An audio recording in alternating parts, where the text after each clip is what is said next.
नमस्कार दर्शक बंधु, चलतु जानिबा मंदिर रे प्रवेश करने समय पाहच को कहीं स्पर्श करी मुंडरे लगा जाए। कौन रही यार कारण आसंतु जानिबा। मंदिर रे प्रवेश करने पाई अनेक नियम रही एवं आमे सेही नियम गुडी को मानि थाउ। विश्वास जे मंदिर रे प्रवेश करने पूर्वरु किछि नियम आम जीवन रे समृद्धता आनी थाए। मंदिर रे प्रवेश करने समय रे घंटी बजाइबा, जोता एवं चप्पल मंदिर बाहर रखिबा, मुंडरे ओढ़ना देई पूजा करिबा केतेक नियम जहा शताब्दी धरी होई आसुची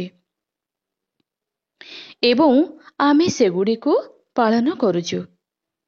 एहीपरि नियम मध्यरु गोटिए हेउची मंदिर रे प्रवेश करने समय रे सीढ़ी को छुई मुंडरे लगाइबा एवं परे भीतर को जीवा।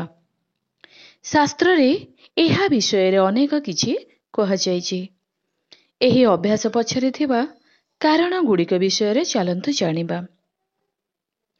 सम्मान प्रदान करिवार उद्देश्य रे विश्वास करा जाय जे जेतेबेले आमे काहाकू सम्मान करू, आमे तांको आगरे प्रणाम करू किंबा तांको पाद छुई तांको अभिवादन करू।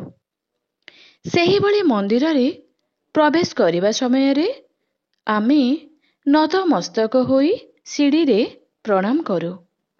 एहा ईश्वरंको प्रति सम्मान प्रदर्शन करिवार प्रथम पदक्षेप। एहा मध्य कुआ जाय जे जेतेबेले आमे पाहाच को छुई थाउ, आमे आमर अनेक मंदता को मंदिर बाहर छाड़ी एक स्वच्छ मन देई भीतर को प्रवेश करिथाउ। इगो नष्ट होई जाए। मंदिरर पाहाच को प्रणाम करी स्पर्श करिबा द्वारा आम भीतरे थिबा समस्त इगो नष्ट होई जाए।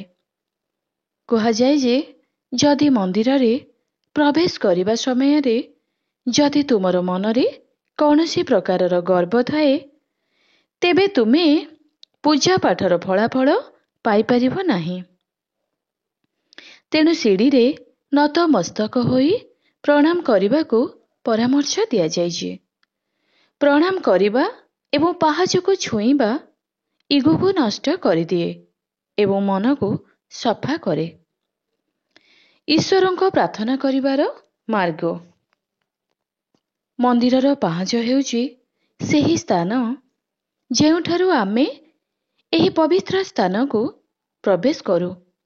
विश्वास करा जाय जे जेतेबेले आम मंदिर प्रारंभ रे प्रणाम करू, एहा दर्शाए जे आमर इच्छा पूरण पाई आमे ईश्वरंको निकटरे प्रार्थना करुचु। एहा तुमको भगवानको सह जोड़िबार एक उपाय एवं एहा माध्यम रे तुमे ईश्वरंको कृपा ग्रहण कर। आत्मसमर्पणर चिन्ह। जेतेबेले आपण मंदिर रे प्रवेश करिबा पूर्वरु सीढ़ी को छुईबे, एहा आपणको आत्मसमर्पण को सूचित करे।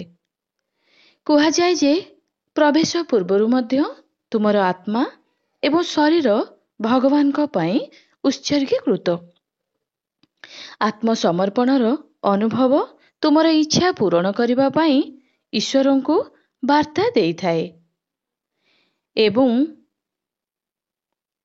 तुमे पूजार फलाफल पाई थाओ। मंदिर सीढ़ी कौन देखाए? शास्त्र अनुଯାयी मंदिर फाटकर प्रथम सोपान आपण को मुख्य मंदिर एवं प्रतिमा सहित जोड़ी थाए। विश्वास करा जाय जे देवता एवं देवी माने मध्य हिंदू मंदिरर सीढ़ी रे रुहंती। तेणु पूजा आरंभ करिबा पाई एहा प्रथम पदक्षेप बोली विवेचना करा जाय।